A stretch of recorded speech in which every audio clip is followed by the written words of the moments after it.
How would you guys feel about like the UFO machines or like the prize machines here in Japan? Aki is fucking amazing at it, and I don't know how she is. Yeah, because what really surprised me is that in everywhere else it's kind of like a luck, luck based. But in here, I see people who are just really good at these machines, and they can actually turn it into a profit because then they just sell the figures or whatever you get or buy. Well, that's a huge industry as well. Yeah, That's exactly. a big deal. Like a lot of the stores in Akihabara are selling crane game stuff. It's like, how do they get some money? I just don't understand how people can get good at that, because Aki's, every time we go to an arcade, Aki always is just like, fuck the rhythm games. I'm just going to go to the crane games to just get random shit. But every time I try it and she's standing next to me, she's always like, oh no, you should move that more to the right. I'm like, how do you know that? I was just fucking going for it, but there's like a whole like secret thing where it's like, yeah, you have to aim it slightly to the left so that it drags the plushie closer to the hole. I'm just I don't want to do that. How do you figure that shit out? I just want to go beep beep and pick up. Right? Like I don't want to think about this. I want to just play it. Right? I guess you have to if you want to like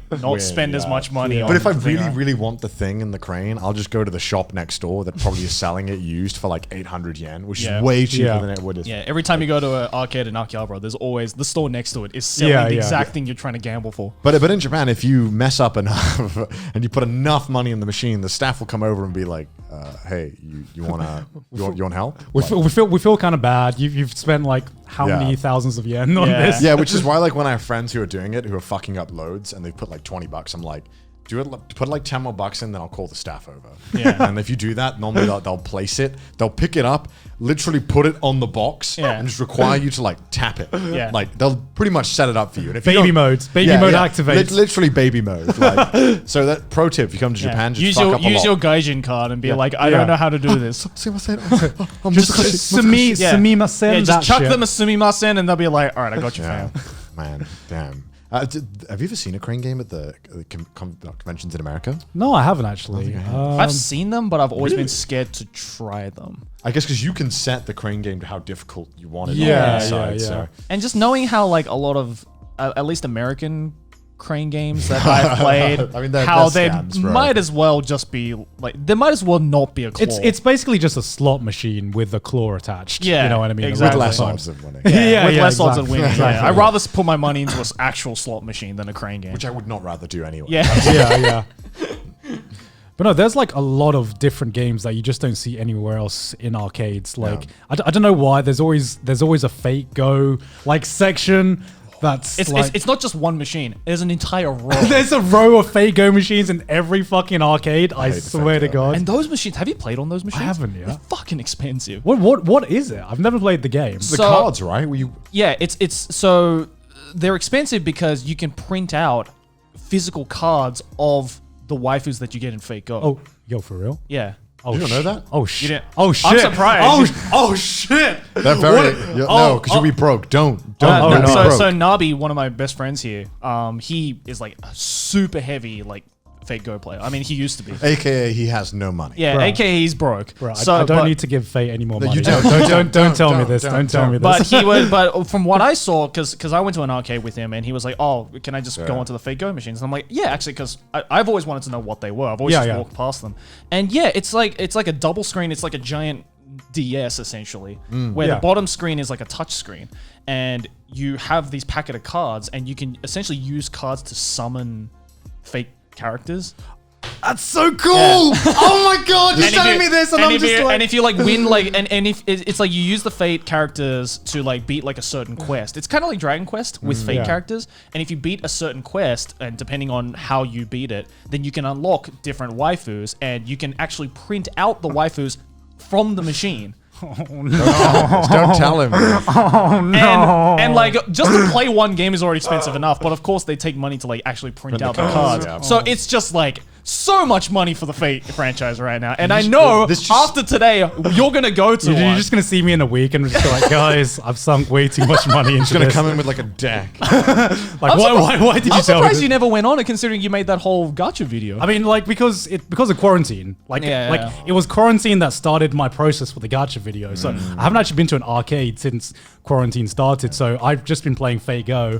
And so you know what we're doing after this episode? We're going to an arcade that has a Fate Go machine. It just sounds like Skylanders, but for questionable adults. You know what I mean? Like that's what it sounds like. You can like summon the cards. Oh, okay. I mean, to be fair, it's pretty fucking. I mean, cool. that's basically gacha games in a nutshell. Yeah, isn't it? exactly. I mean, you're just collecting PNGs or cards or whatever. literal PNGs printed out this time. Yeah. That's Wait, so you're telling me that we're not just collecting PNGs, but they're physical and printed out, bruh? Laminated cards. once a PNG, always a PNG. Man, you know the coolest game I ever saw in an arcade here was, you know, Typing of the Dead? It's actually an arcade machine. Are you serious? They made, yeah, it's in Akihabara. It's on like one of the Sega buildings. They have There's like 4 Sega buildings. Yeah, one of them. There's the Typing of the Dead mod. They actually have a Typing of the Dead. So it's House of the Dead, but you type all the things Yeah. up. So what? There's like a keyboard. It's a keyboard. 2 keyboards right next to each other. Oh, that's so And you type up. cool. It's so fucking cool. I need to get a picture of it. Yeah, that's so cool. I remember being next to the game where you tip the table. There's Wait, an arcade game in Japan where all you do is like you have to tip this table as hard as possible. You know, in like American arcades, they have the punching machines. Yeah. It's that, but instead of punching something, you flip something. flip the table. Yeah. Well, You flip it as hard as you can. on screen right now, there'll be a reference, but Yeah. it's really fucking cool. Yeah, it's very fun. It's like, but it's kind of expensive because you get one flip. Yeah. And then you better make that flip. Better make that flip count. That sounds fucking amazing. Yeah, It's good, it's good Only fun. in Japan they'll come. Only up with in shit like Japan. that, man. Why Yeah. else would you want to flip a table? Like, I can't flip a table in real life. Where else can you flip a table in real life and just get away with it and just not have to clean up the mess? Not right? only get away with it, but be rewarded for it. Well done. You got a high score. In your like home countries, did you ever have like these arcades at home where they would like have this one Japanese arcade machine, and that like everyone would be on it? in Wales they didn't, but in London they did. Yeah, in London there's a few. I remember there was one arcade machine called like I think it was Bishi Bashi.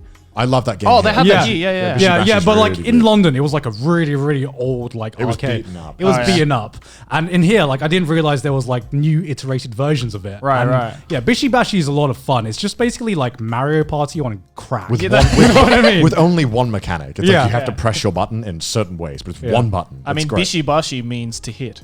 Oh yeah, Yeah. That's what. Because there's some games where you're just like, Yeah. fucking spamming it. I love those games.